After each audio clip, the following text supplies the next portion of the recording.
Another component of Jupiter is when we have confidence. This naturally enhances the power and the magnitude of the Jupiter transit for you.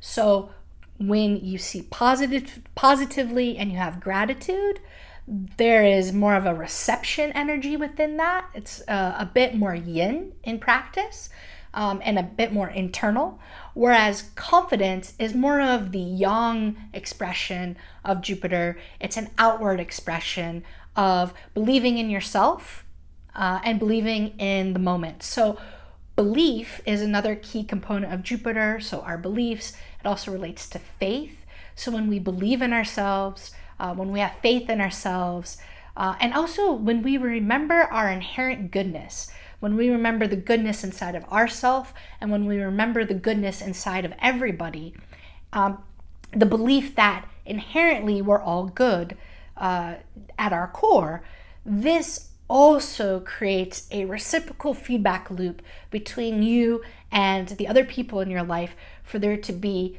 greater levels of sharing a generosity of spirit, because Jupiter is all about a generosity of spirit and an overflowing of abundance, that there is more than enough to go around. And so in that way, it's abundance consciousness.